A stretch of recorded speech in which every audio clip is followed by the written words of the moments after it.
Alrighty, y'all. Hello and welcome to what should be a pretty interesting video, a little bit educational, I reckon, for me. Taking a look at freedoms, like common freedoms that you have in England that we don't have here in the U.S. So pretty straightforward title. We'll see how legit these are. I think you know the drill. It's drilled into our head all the time that America is the best. It's the freest, land of the free, all these things.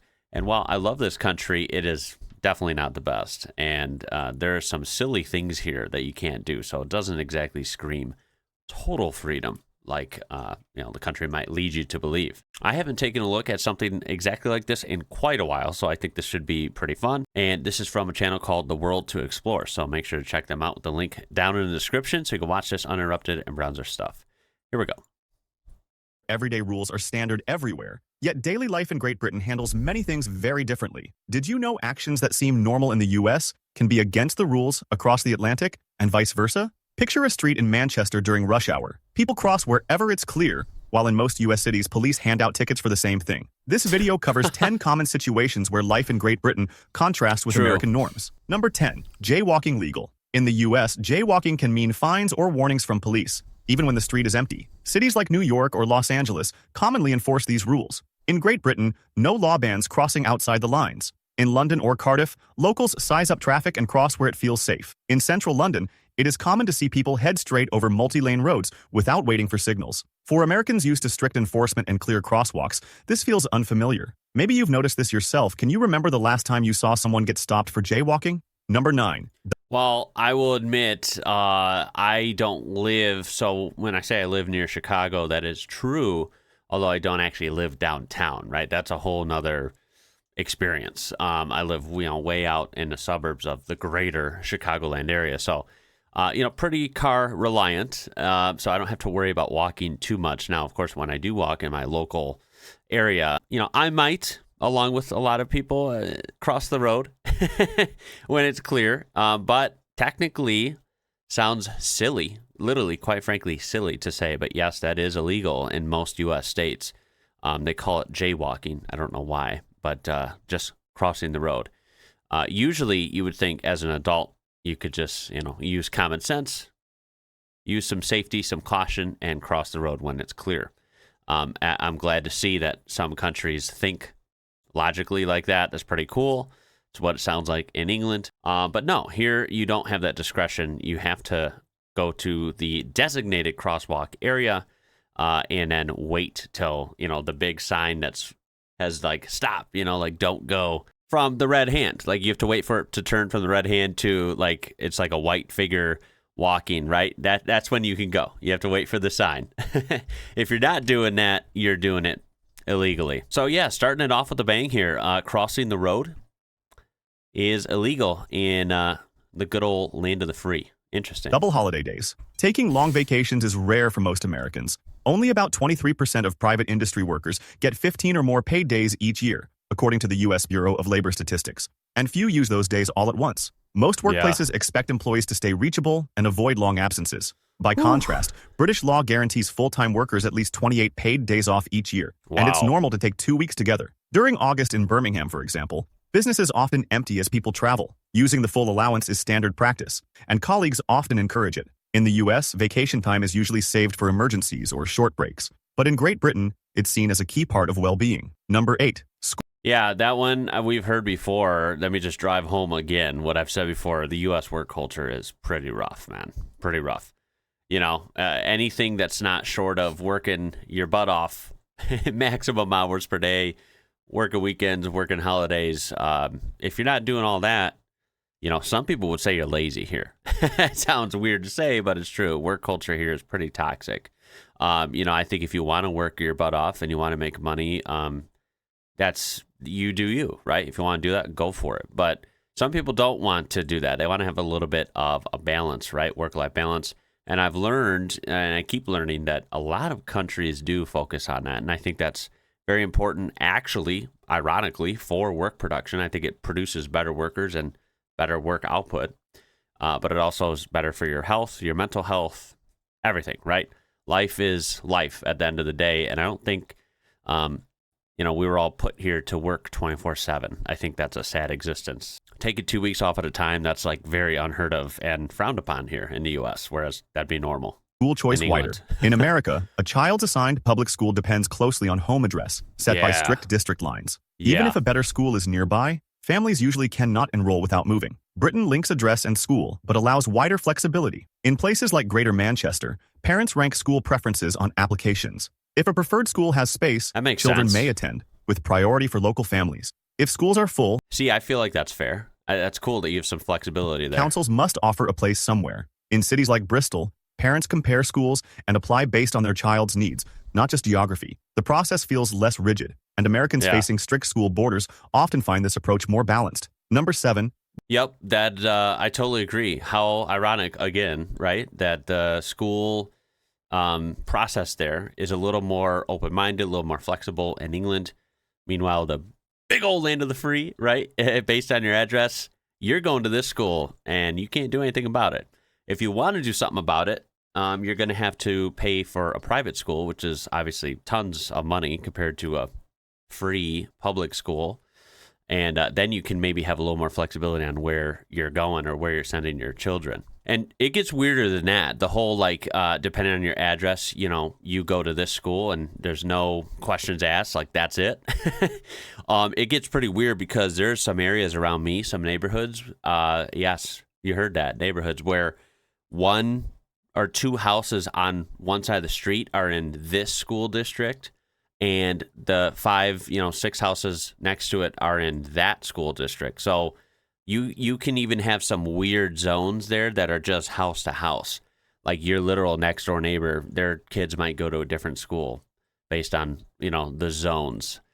It's very odd. I've never been a fan of it. doctor as you visits could tell. simple. Medical care in the U.S. usually starts with paperwork and anticipating bills. The Kaiser Family Yep. Foundation notes the average uninsured office Fun, visit fun. is $104, and costs rise after tests or prescriptions. Even insured yeah. patients pay copays and may get more bills later. In Great Britain, patients book That's the best part. You get insurance, you pay tons and tons of money for insurance, and then you still got to pay copays. You still got to pay all these little secret fees, right? You got to be in network, otherwise you're screwed. Hey, surprise. Yeah, and we know you have insurance, but here's a $2,000 bill because you didn't see the right doctor. Yeah, that's the U.S. NHS appointments healthcare. with no upfront payment and no insurance card. At clinics in Glasgow or Liverpool, Wow. families turn up for visits or checkups and leave without pulling out a wallet. The NHS covers most routine care. That's Prescription amazing. costs are standardized, currently $9.65 per item. Private insurance is optional, not needed for basic health needs. The lack of cost at the door often surprises American visitors, and many Oh, feel a yeah. sense of relief at the difference. Number 6. That'd be a great thing to discover, let me tell you. That'd be a very pleasant surprise from an American perspective. We've heard this before, right? This is super cool. I think this is how it should be everywhere. We pay taxes contrary to popular belief, at least here in the U.S., where some people still believe that we barely pay taxes and the rest of the world pays a lot. It's not true. You pull up the stats and it gets pretty depressing from the American perspective. We do pay a lot of taxes. It's funny because healthcare is not covered in that, right? I have to pay that separately on top of that. So I would just much rather keep paying taxes. No one likes to pay taxes, I guess, right? But if you're paying taxes and it goes to good things that you get to use and benefit from, well, then all of a sudden, I think that's the whole concept. I think that makes sense. So we pay taxes here. Why don't we get the healthcare included? It's just odd. Obviously, too many hospitals, pharmaceutical industries, big pharma, they profit way too much. So that's not changing here. Drinking age unfortunately. split. Americans cannot legally drink alcohol until 21, even though they can vote or serve in the military at 18. Yeah. In Great Britain, adults buy That's alcohol odd, at 18 right? or older in pubs or shops. In family pubs, even 16 or 17-year-olds may have beer or wine with a meal if an That's adult is cool. present. That's Pub gardens cool. and events throughout Britain include people 18 and up drinking responsibility with friends. For Americans, this early trust in adulthood often stands out. Number 5. I think this goes for basically all of Europe, right? I think the age varies by a year or two in different countries within Europe, of course. But I think it's awesome. It's so ironic, again, all the things you can do at 16 and then, of course, 18 in the U.S., but you can't have a drink. Yeah, that is pretty interesting. Pretty interesting, right? I'm going to leave it there. There's just no... What can I defend about the American side there? It's odd. And I think We're pretty much one of the biggest outliers in the whole world when it comes to this, actually. Eggs not We have one chilled. of the U.S. highest supermarkets keep ages eggs refrigerated, and labels warn customers to do the same. The FDA requires washing in the eggs, US, yeah. which removes a natural layer and increases risk of contamination if left at room temperature. In Great Britain, eggs remain unwashed by law, so the protective layer stays on. That makes Supermarkets sense. display They have a eggs natural protective unrefrigerated, layer, yeah. often beside dry goods. In a Glasgow market or a small Isle of Wight shop, egg cartons sit on open shelves. People take them home and keep them out of the fridge without Pretty concern. cool. This is a result of different food safety regulations, not tradition. And what seems odd to Americans is routine in the UK. Number 4, unified transit cards. Yeah, I think that one, again, I think that's really cool. There's not really much to debate there. I think that either way can work. But I will say the FDA, again, yikes. You don't want to get started down that rabbit hole, in my opinion. I think there's a lot of flaws with the FDA. So be honest, like the egg thing, it shouldn't be that deep, right? Like the fact that you guys just have the eggs sitting out, they have the protective layer. It's kind of how nature intended. I think that works. The fact that we make everything more complicated when it comes to eggs and multiple other food products, well, I think it's pretty easy to argue that that's probably not ideal. U.S. cities usually have local smart cards, like New York's MetroCard or Chicago's Ventra, which do not work elsewhere. Travelers may carry that's true. several cards or need City to exact city. change in unfamiliar systems. In Great Britain, smart cards like London's Oyster, Liverpool's Walrus, and Scotland's Saltire function on trains, buses, and even ferries. In That's cool. Newcastle or Cardiff, commuters routinely switch between lines with a tap, with no stop to buy tickets. The system reduces confusion and saves time, a noticeable contrast for U.S. visitors. Number 3. Yeah, that one, again, I mean, public transportation is pretty universally agreed that it's just better. In European countries, it's better. In England, it's better wherever, right? That is the super weak point of the U.S. by design, right? Just car-centric. If you got a car, you're great. You're good to go. If you don't, you're kind of screwed. So there's no arguing that. I mean, you have some cities, right, like Chicago near me or New York, right, that do have a little bit of a public transportation presence and can be used, pretty greatly if you know how to do it. But for most people, it's just not ideal. And of course, there's still not as much flexibility when it comes to CTA cards and things like this.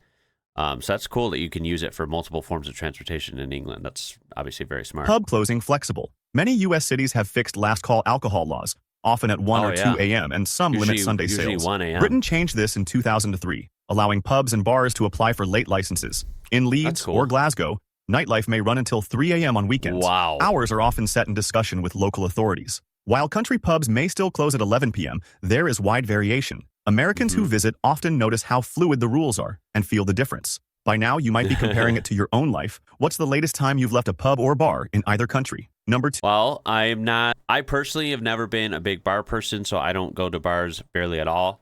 But when I have, I remember if you're there really late, by American standards, usually at 1 a.m. or 1:15 a.m. at the latest, they're going to do last call. And then you got to be out of there by 1:45, 2 a.m. at the latest if you really want to stay till the last minute. That's it, right? That's like by law. Most bars will, some will close even before that. It just depends. The theme is kind of like the land of the free, right? Freedom, freedom, freedom. But a lot of things, simple things, are restrictive, which is, well, just kind of odd to 2. discover. Exams taken early. American students take most major exams, like the SAT or AP tests, at the end of high school. British students usually take national exams called GCSEs at 16, which affects choices for advanced courses and careers right away. A-levels follow at 18, usually after specializing earlier than Americans do. In Bristol or Glasgow, Interesting. many finish compulsory schooling and start vocational training while Americans are in basic classes. This means British students face career choices earlier, for better or worse. Number 1. That makes sense. I mean, it's hard as a teenager to try and just, discover what your path is, what your career path is. But if you have it locked in, the fact that you can start earlier, of course, that's better, right? That just makes more sense. We don't have that. We have SATs, but like I said, it's usually right towards the end of high school. So you're usually 18 when you take that. And to be honest, 90% of kids, or young adults rather, they don't know what they're doing yet. So now, of course, there's a big cost after that, and it takes long as you still have to take generals at university because, again, people don't really prep for their career in high school here. Public Space Trust. Interesting. Many American cities add restrictions to public spaces, such as benches designed to prevent sleeping, rules against feeding wildlife, and park Yeah. curfews. In Great Britain, Yeah. public parks stay open with minimal restriction. Hyde Park in London or the Meadows in Edinburgh are filled with people reading, eating, and meeting friends from morning to late evening. People relax for hours without interruption. It's common to see groups picnicking or individuals sitting alone. It's a small detail, but one worth asking. When was the last time you truly lingered in a park or public place without being hurried along? This You know what? I guess he's got a point there. I feel like people do hang out at parks here, definitely. I feel like parks, like some parks here are pretty good in most states. Of course, national parks, we're not even talking about those. Those are awesome. Like just regular parks, local parks. I feel like we do have a decent amount, and I feel like they're a good time. Although, I can kind of see what he's saying about some simple restrictions. There's a lot that say don't, feed the wildlife, don't feed the ducks, whatever it says, right? I could see maybe, depending on the area, like a unspoken, like, you gotta be hurried along, because they do have like warning signs kind of everywhere and gates saying like if you're not out by sunset, you're gonna get locked in and you're gonna get fined and all this stuff. So I kind of see what he's saying there. So you do have to always think in the back of your head, you have to plan ahead and not be doing something illegal or not staying after dark or whatever if that park doesn't allow it. So I feel like that one wouldn't really affect too many people. But overall, I think that's it. That was like, I want to say 10 freedoms. Pretty good list. A couple, I would say, were predictable, but still ones worth mentioning, like the NHS versus our, chaos here. And some simple ones, but like effective. The whole jaywalking thing cracks me up. I mean, it should just be crossing the street. Like, what even is jaywalking, right? The fact that that's actually a crime here is, I mean, it's funny. It just literally makes me giggle. It's just hilarious. Cars really rule the streets. That's how, like, a lot of kind of weird laws about streets and limits and stuff when it comes to bicycles and pedestrians. Like, I think it all revolves around the car has the priority and, like, the advantage out there in the world here. It's just how car-centric it is. It's pretty interesting, really, when you kind of peel the layers. Videos like this are great for comments, so please, again, I always love hearing from you guys. I can't wait to see the comments on this one. I appreciate you watching. I hope your week is starting off great. And yeah, that's going to be it for this one. They call the USA the land of the free. I think we need to do a better job at it, quite frankly.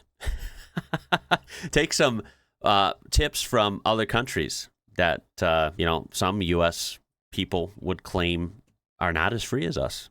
Interesting. Food for thought, right? My name is Ian. You're watching IWrocker. Until next time, y'all. Catch you later.